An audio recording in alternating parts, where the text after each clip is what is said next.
Bienvenue, aventurier dans l'univers de Tetra. Je vous propose une petite vidéo tuto pour vous expliquer comment paramétrer une partie de Tetra sur la plateforme de table de jeu virtuelle Let's Roll. Alors il vous faudra au préalable télécharger le pack VTT qui correspond à votre scénario ou alors à celui du livre de règles. Je vous renvoie à cette vidéo pour les explications concernant les packs VTT pour Tetra. Et sinon, il y a le lien de téléchargement qui est dans la description de ce tuto. Pour cette présentation, je vais utiliser le pack de scénario Princesse en cavale que vous pouvez télécharger gratuitement. Tout comme mon tuto précédent sur Roll20, je vais me concentrer sur comment configurer l'application pour une partie de Tetra en utilisant les fichiers mis à disposition, le système de règles implémenté dans Let's Roll, ainsi que comment importer un personnage prétiré et comment utiliser la feuille de personnage. Donc déjà pour commencer, les MJ et les joueurs devront se créer un compte sur la plateforme Let's Roll. Alors c'est un compte qui est bien évidemment gratuit et qui va nécessiter votre adresse mail. Cette plateforme, elle permet de partager une table de jeu, de lancer les dés. Par contre, pour toute la partie audio, webcam, il vous faudra un autre logiciel. Donc moi j'utilise Discord, mais chacun peut utiliser le logiciel qu'il souhaite. Alors, la première chose, quand on est maître du jeu, c'est de créer une table de jeu. Donc vous avez dans les onglets au-dessus mes tables, mes personnages. Donc si je vais dans mes tables, je vais pouvoir créer ici une nouvelle table de jeu. Donc c'est par là qu'on va commencer. Donc on va créer une nouvelle table. Et là, tout de suite, on doit choisir un système de jeu. Donc le système de jeu, c'est ce qui va permettre d'avoir la fiche personnalisée pour le jeu correspondant avec toutes les règles qui sont automatiquement implémentées dans la table. Donc là, on va choisir tout simplement Tetra. Voilà. Et on va mettre un titre pour notre table. Donc on a dit qu'on allait jouer à Princesse en cavale, qui est le kit de démo.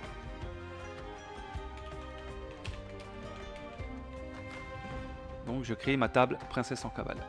Alors, petite astuce, si vous jouez à plusieurs jeux différents sur cette plateforme, je mets le nom du jeu devant le nom de la table. Comme ça, si vous avez plusieurs tables de lancer, ça permet de vous y retrouver. Alors, première chose, quand on a créé une table de jeu, on arrive sur l'aperçu qui nous propose un lien à partager aux joueurs pour leur permettre de rejoindre la table. Alors ensuite, il y a l'onglet description qui vous permet de mettre une bannière pour que ce soit plus visuel à l'accueil de la table, et puis une description qui vous permet aux joueurs de visualiser de quoi va parler le scénario, et aussi qui vous permet de vous y retrouver si vous avez vraiment beaucoup de tables.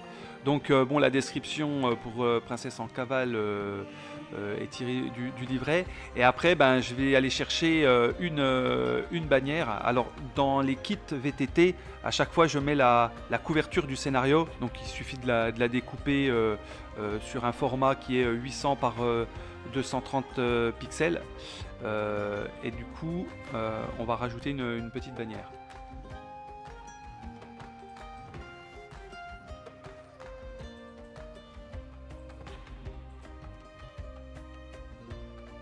Donc voilà, j'ai ajouté la bannière, je fais enregistrer. Enfin, vous avez l'onglet avancé, dans lequel il y a une option très intéressante qui est dupliquer cette table. Alors ce que je vous conseille de faire, c'est une fois que vous avez préparé votre table de jeu, ce qu'on va voir après, c'est-à-dire mettre les plateaux, les pions, les documents, vous ferez une copie de cette table de jeu et vous jouerez sur la copie de la table. Comme ça, vous pouvez réutiliser cette partie avec d'autres groupes de joueurs. Une fois que vous êtes prêt à préparer votre table, commencez, vous avez un petit bouton en haut à droite qui est jouer maintenant. Donc en tant que maître du jeu, vous allez cliquer dessus et là vous avez les options pour rejoindre la table de jeu. Donc on voit la bannière au-dessus. Vous pouvez choisir, si vous avez acheté des dés dans la boutique, sélectionner votre type de dés, vos skins de table, etc. Et ce que vous allez faire, c'est accéder à la table en tant que MJ. Et même quand vous animerez la table, vous accéderez toujours en tant que MJ. Les joueurs, eux, n'auront que soit créer un nouveau personnage, soit ajouter un personnage existant. Et ça, on verra ces deux options juste après. Donc, j'accède en tant que maître du jeu. Donc là, on arrive dans l'interface vierge de Let's Roll, l'interface de jeu. On voit qu'il y a un menu déroulant au-dessus. Alors, je ne vais pas faire un tuto complet sur Let's Roll. Je mettrai peut-être des liens sur d'autres tutos. Il y a Rollist TV qui a fait des tutos assez complets là-dessus. Donc, on va se concentrer sur vraiment comment créer sa partie. Donc, la première étape, ça va être d'ajouter des documents, des pions. Alors, bon, sur ma table, j'ai bien sûr déjà tous les pions d'importer, mais voilà. La première étape, c'est vraiment d'importer les documents, les pions, les cartes de jeu, les battle maps, les parchemins qui sont dans le pack de jeu virtuel. Alors, j'ai beaucoup de fichiers, donc je les ai triés en fonction du scénario. Donc par exemple, si je vais dans Princesse en cavale, je vais importer les plateaux. Alors l'arborescence, c'est moi qui l'ai créé, hein, mais chacun est libre de la faire comme il le souhaite. Pareil, donc les tokens, les pions, et puis les documents, donc très très important. Les documents avec les parchemins, les images, les illustrations qu'on pourra partager aux joueurs. Donc une fois que tout est importé, on va créer ce qu'on appelle le journal. Et donc le journal, ça permet de mettre tous les documents qu'on va proposer aux joueurs, qu'on va pouvoir montrer aux joueurs, les parchemins, ce genre de choses. Alors, plusieurs options. Je peux créer une nouvelle entrée, comme c'est le cas ici, et puis mettre du texte, etc.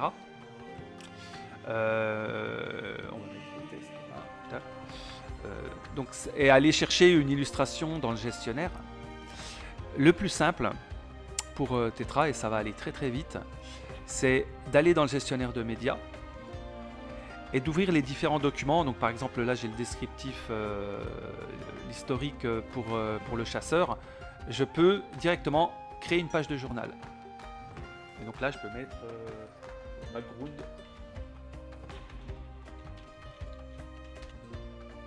Et donc là, touc, si je fais ça, je vais avoir le background du chasseur qui va s'ajouter. Alors je vais supprimer le superflu. Alors je vais créer tous les documents en fait sur ce même principe.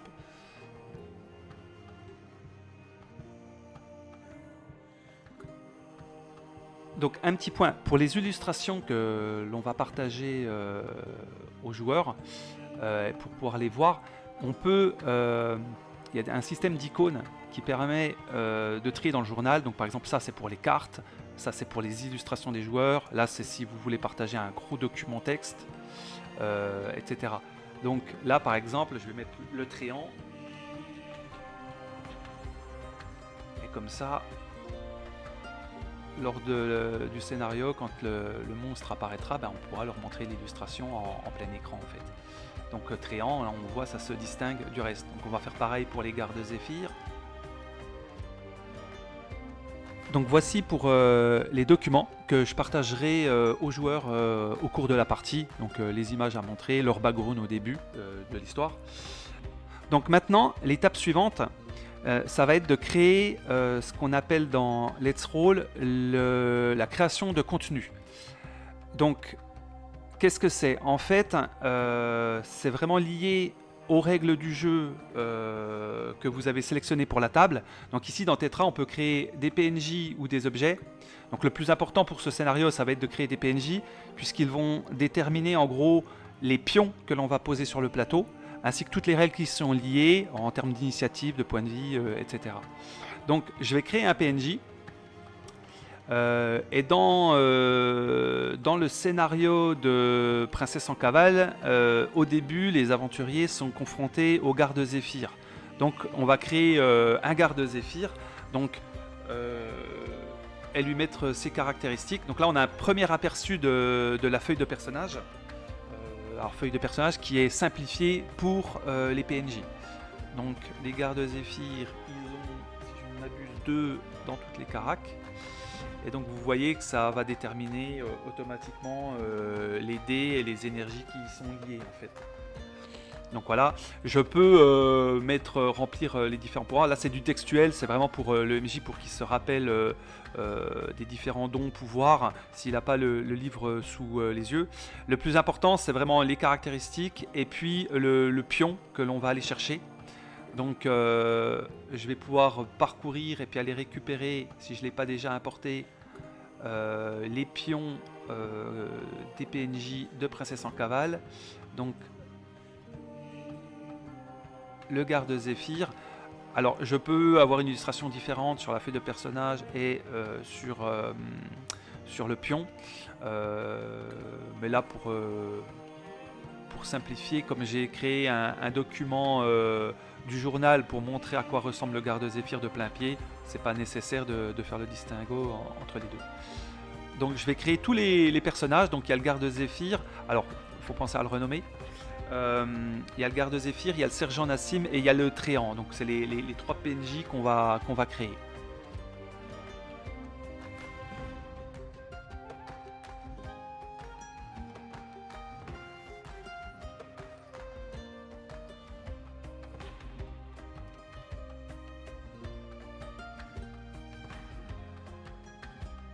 Donc voilà, on termine avec le Tréant.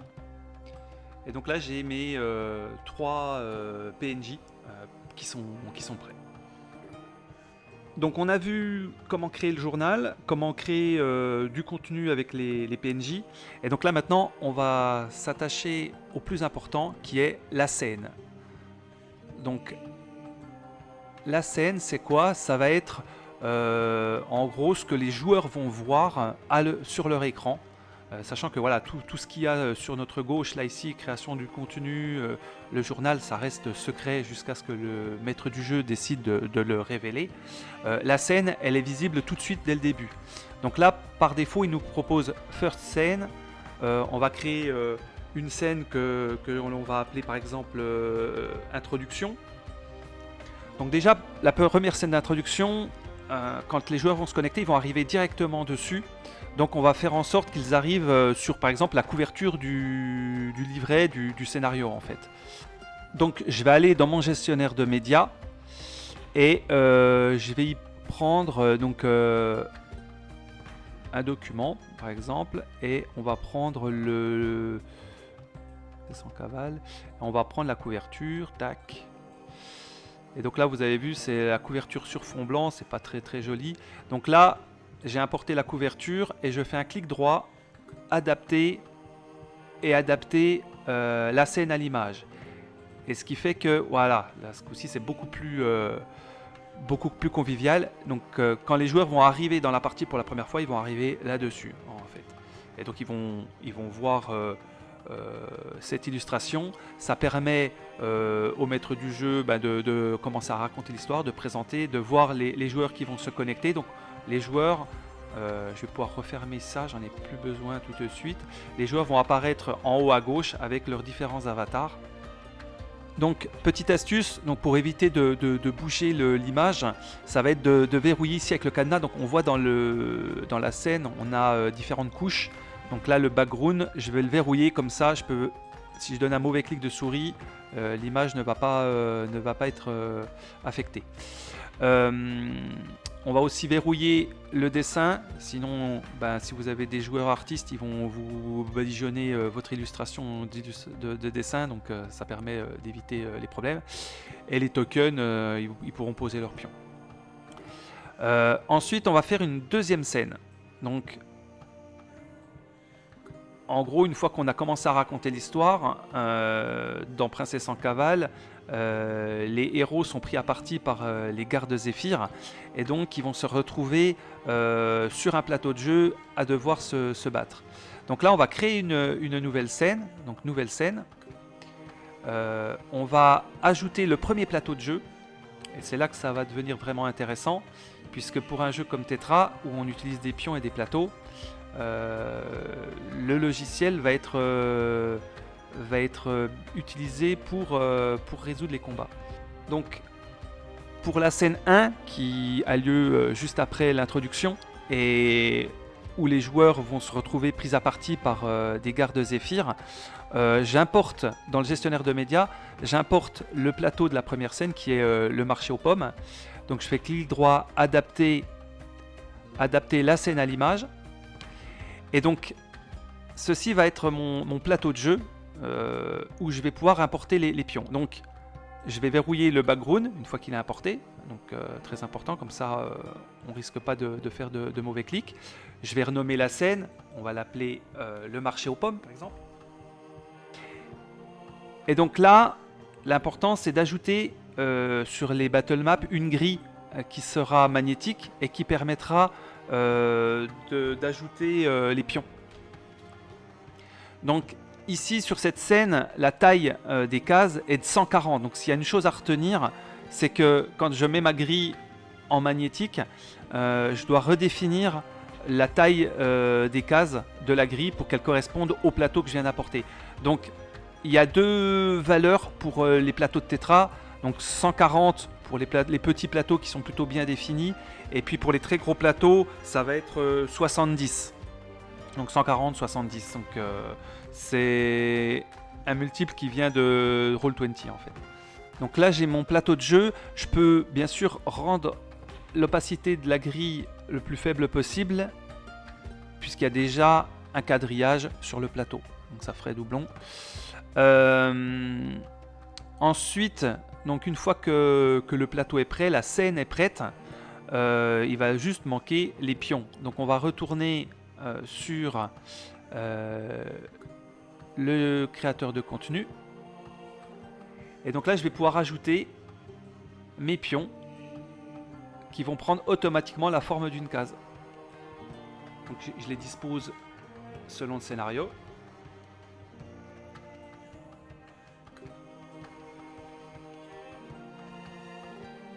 Donc voilà, il y aura bien sûr ici, il y aura la princesse, le chevalier et le chasseur que je n'ajouterai qu'une fois les joueurs dans la partie en fait.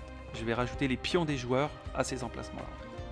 Donc je vais recréer une troisième scène au cours de laquelle le chasseur et le chevalier devront retrouver la trace de la princesse qui a été kidnappée par les gardes Zéphyr. Donc on va créer une nouvelle scène et on va mettre la carte de la région en fait. Ce qui va me permettre de vous montrer une petite astuce, puisqu'il y a beaucoup de cartes du monde dans Tetra qui sont proposées. Donc la carte de la région qui se trouve ici. Look. Donc toujours adapter la scène à l'image. Donc petite astuce pour le fond, par exemple, il y a un fond blanc, ça me plaît pas trop. Donc on peut à l'importation décider de mettre un fond noir. On a aussi une autre option, c'est de dessiner. Ça me permet de montrer vite fait l'outil dessin que je peux utiliser pour par exemple faire un fond d'une couleur bien définie. Donc voilà, petite astuce. Ensuite, ce que je vais faire sur cette carte, on voit qu'il n'y a pas de label. Donc je vais rajouter un nouveau calque qui sera visible de tous et sur lequel je vais pouvoir rajouter des indications. Je vais y ajouter une indication, par exemple ici, un point d'intérêt que l'on va nommer marché aux pommes ou pomme verte, c'est le nom du village. Donc je le mets vert parce que les joueurs y sont déjà. Je peux mettre aussi un texte. Et puis, donc dans l'aventure, les héros doivent retrouver la princesse vers un campement qui se trouve au sud. Donc je vais remettre un deuxième point d'intérêt que l'on va mettre par exemple en rouge par exemple pour dire qu'ils ne sont pas allés, et on va l'appeler feu de camp pour dire qu'ils voient de la fumée au loin. Voilà, et quand les joueurs vont être sur cette carte-là, ils vont cliquer sur les points d'intérêt et ils vont pouvoir voir les infos. Et donc là, vous voyez de la fumée au loin. Donc, petit indice pour retrouver la princesse en fait. Donc, je l'ai renommé, mais j'ai pas besoin de mettre de gris ou de choses comme ça hein, sur une scène comme celle-ci. Ça permet d'échanger avec les joueurs, de voir ce qu'ils veulent faire, de faire éventuellement des jets de dés. Et donc la dernière scène, ce sera la scène avec le Tréant et le feu de camp. Donc on va créer une nouvelle scène. Alors le Tréant, il va faire 4 cases, hein, c'est un gros monstre. Donc quand je mets le pion, bien sûr, je peux l'étirer et hop, il va automatiquement prendre 4 cases. Donc voilà pour ce qui est de la création du journal, des pions, des PNJ et des différentes scènes qui permettront d'animer la partie. Donc là maintenant on va enchaîner sur la partie feuille de personnage d'un joueur et on conclura après par les astuces, notamment l'utilisation de la barre de raccourci qui est un petit outil bien sympathique dans Let's Roll. Alors nous revoici sur la page d'accueil de Let's Roll et cette fois-ci on va se placer du côté des joueurs donc, qui ont aussi créé leur compte. Donc au lieu d'aller dans mes tables, on va aller dans mes personnages. Et donc c'est ici que l'on va créer son nouveau personnage. Alors on peut le créer au moment où on rejoint une table de jeu, on l'a vu, hein, il y avait un bouton créer un nouveau personnage. Mais voilà, pour les besoins de la démo, je vais passer par cet onglet qui permet de gérer l'ensemble de vos personnages pour vos différents jeux. Donc là vous pouvez le voir, j'ai les 5 archétypes de Tetra qui sont créés. La première option, ça va être de dupliquer ces personnages. Comme pour une table de jeu, on peut dupliquer les personnages et on peut les partager.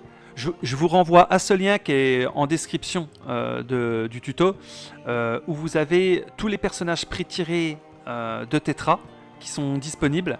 Donc il vous suffit de venir ici, de cliquer sur l'un des archétypes et ça va automatiquement vous le dupliquer et l'ajouter à vos personnages. Il suffira juste de le renommer puisqu'il va s'appeler clone de chasseur, clone de chevalier.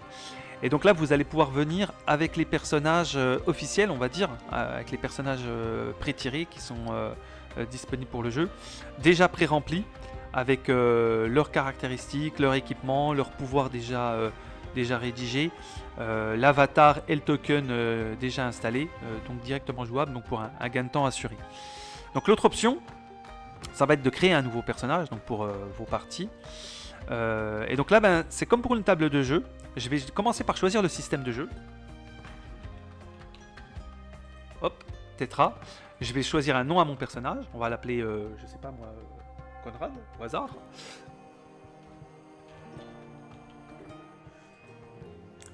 Et donc là, je vais pouvoir remplir ma feuille de personnage.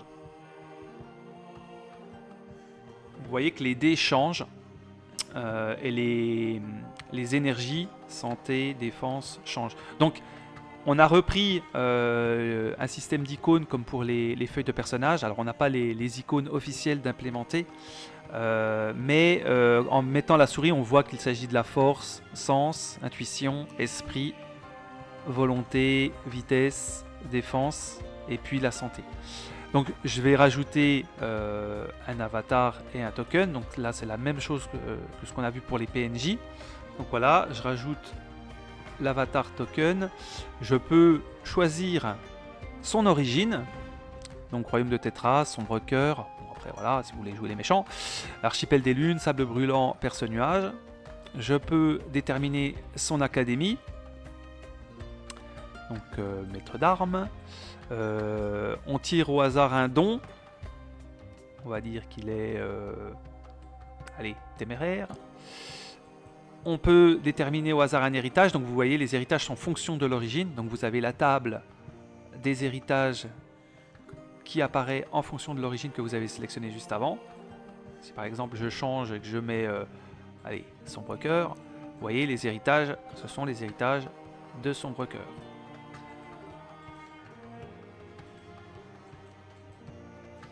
Donc, je peux lui mettre une description. Voilà. Les équipements. Donc, la partie équipement, est très importante. Donc je peux lui sélectionner une arme, donc par exemple on peut lui mettre une épée. On peut lui mettre une deuxième arme, si alors il a une épée donc il a une main libre, on pourrait lui mettre un bouclier par exemple. S'il a un arc, ben voilà, on peut pas lui mettre deux armes. On peut lui mettre une armure. Donc si je lui choisis par exemple une armure légère, on va voir que ici, la défense elle est de 2 puisque sa capacité de sens est de 2. Mais le chiffre réel avec armure est de 3. Si je lui mets une armure lourde, le chiffre passe à 4 puisque l'armure lourde donne un bonus de plus 2. Mais il est lent, donc la vitesse passe à 1. Et donc ça lui recalcule automatiquement le nombre de cases de mouvement. On peut lui ajouter des objets. Voilà, une bourse d'or qui permet de compter les pièces. Ça va permettre au joueur de revenir là et puis de modifier sa valeur de pièces. Et puis les pouvoirs. Donc capacité épique s'il en a, mais au début il y a peu de chance. Mais après je peux lui rajouter des pouvoirs.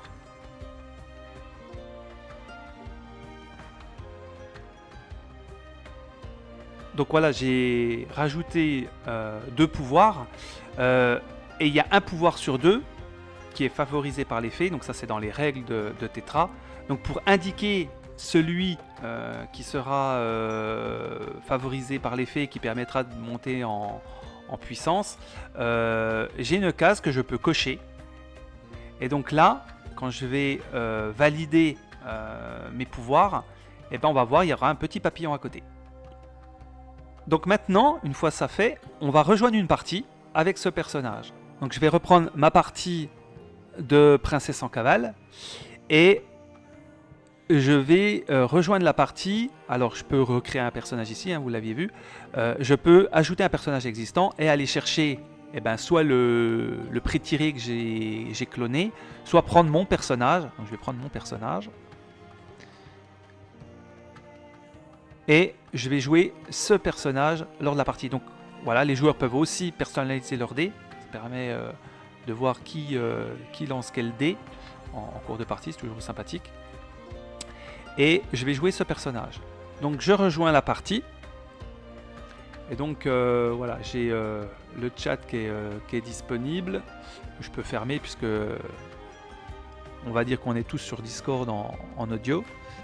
Et je vais vous montrer comment utiliser la feuille de personnage. Donc la feuille de personnage, on peut l'utiliser en cliquant directement sur les dés des caractéristiques. Par exemple, je dois faire un test de force. Je vais cliquer sur le dé 8 et ça va me lancer automatiquement le dé.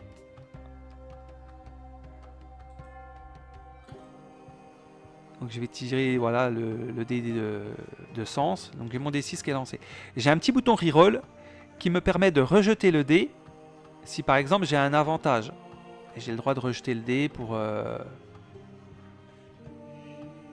grâce à mon avantage. Si je fais le maximum sur mon dé, dans Tetra, c'est un dé explosif. Donc je peux le rejeter et ça jette le dé de niveau au-dessus. Et pareil, si je... Donc le reroll là, c'est si j'ai un avantage. Mais si j'avais fait 8 et que je relance, ça va jeter le dé 10 et ainsi de suite. Donc le système tient compte du dé explosif. Donc 4 avec un dé 4, 6 avec un dé 6. Si j'ai un dé 4, je vais pouvoir jeter le dé 4. Là, j'ai pas de chance. Voilà, je fais 4, je reroll. Ça va me jeter un dé 6. Donc j'ai pas de chance avec les dés, mais c'est pas grave.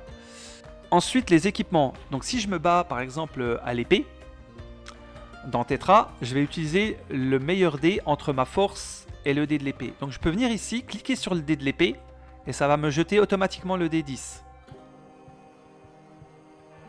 Si ma force est supérieure, admettons par exemple que j'ai 5 en force et j'ai un dé 12, et que je clique sur mon dé d'épée, ça va me jeter le dé 12. Donc il tient compte du meilleur des 2 dés. Si j'ai un arc, c'est la même chose avec la capacité de sens. Donc si je jette mon D8 à la place du D6, mais si j'ai un D10, un D20, je veux dire, par exemple, et que je clique sur mon arc, waouh, c'est beau. Je lance automatiquement le D20.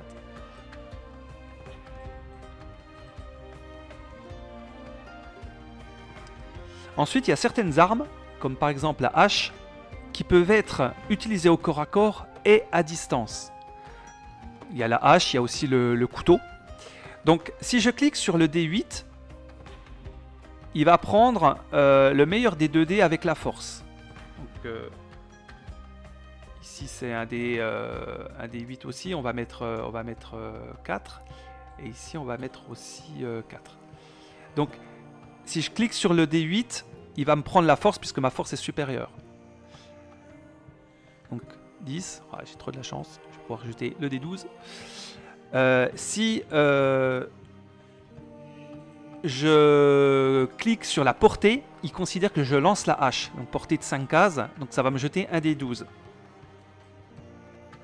Là j'ai moins de chance à distance. Donc maintenant une dernière petite astuce.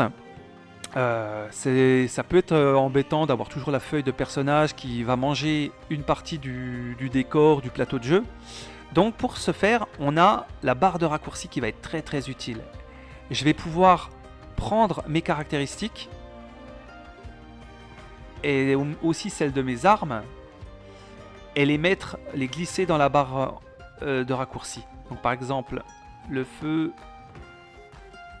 hop, hop.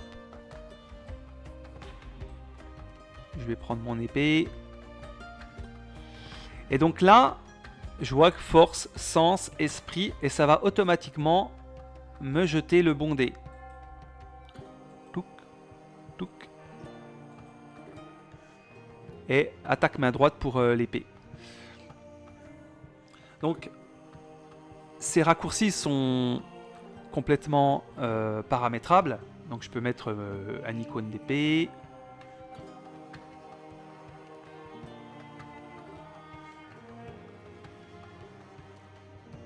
Donc voilà, je peux changer les icônes. Il y a des packs aussi qui sont payants. Il y a certains icônes qui sont gratuits. Donc on peut rajouter du son. Par exemple, je vais rajouter un son d'épée. Et comme ça, quand je vais pouvoir faire mon attaque à l'épée, j'ai le son de l'épée qui peut être entendu de tout le monde autour de la table. Alors petite astuce, je vous conseille dans Explosion et Impact l'effet spécial briquet en plastique tombant sur du bois qui va faire à la perfection le son du dé.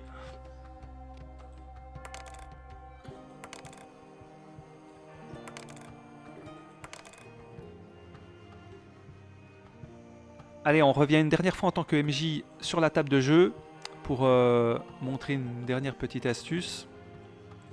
Donc déjà, petit rappel, maintenant que j'ai un joueur sur la table, donc j'ai le joueur qui a rejoint ma partie, vous pouvez cliquer sur MJ ou joueur-joueuse pour basculer d'une scène à l'autre. Donc si par exemple je veux venir ici rajouter les pions sans que les joueurs le sachent, je peux venir ici prendre le pion de mon joueur et le placer sur le plateau sans qu'il le sache. Et donc ça me permet au début de la partie de repasser sur les différentes scènes en amont et de placer le pion du joueur un petit peu partout, sur tous les plateaux, si je sais qu'ils vont faire telle ou telle scène, pendant que eux sont en train de voir cette scène-ci. Et pour les basculer d'une scène à l'autre, eh ben je clique sur joueur, joueuse, et le MJ va rejoindre lui aussi automatiquement cette scène, et là tout le monde voit la même chose en fait. Et si j'ai affecté une musique à la scène, la musique va se mettre à être jouée. Donc, une dernière astuce que je voulais montrer, le tréant. Si je double-clique sur le pion, ça m'ouvre sa feuille de personnage. Le tréant, il a un pouvoir qui s'appelle l'expression de colère, où il va lancer son dé d'intuition pour faire peur au personnage. Donc pour qu'il y ait un joli effet sur la table de jeu, je vais glisser le dé d'intuition dans la barre des tâches et je vais rajouter un rugissement. Comme ça, quand je vais jeter le dé, ben, il y aura un cri. Et donc là, si je clique dessus, au moment où je jette le dé, bon, il fait 2, il fait pas très peur, mais voilà. Alors j'ai un tout dernier outil à vous montrer, c'est pour animer un combat lorsqu'il y a beaucoup de personnages et pour déterminer le tour de jeu. Donc dans Tetra on fait un test d'initiative et quand il y a beaucoup de personnages ça peut être vite compliqué. Donc sur une feuille de personnage, comme par exemple ici le chevalier, on trouve en haut à droite une petite cloche et il suffit de cliquer sur la cloche pour jeter le dé et déterminer son initiative, donc l'initiative qui est l'intuition plus la vitesse. Et donc en fait les joueurs vont pouvoir faire ça avec tous leurs personnages et faire leur jet d'initiative en un clic. Pour le MJ, ben, il peut en faire de même avec les PNJ. À côté des dons, il y a la cloche, la même cloche qui se trouve ici. Tac. On va pouvoir déterminer en quelques clics les initiatives des différents personnages. Et à chaque tour, on va pouvoir recliquer sur cette cloche. Et donc le tour de jeu s'affiche, on peut le faire afficher sur la gauche par exemple. On va avoir le tour de jeu qui va être déterminé ainsi. Donc ceci conclut le tuto de Let's Roll pour Tetra, donc en espérant que vous ayez apprécié les différentes astuces et puis la règle que l'on a implémentée dans cette plateforme. Donc en vous remerciant pour avoir suivi cette vidéo. Au revoir.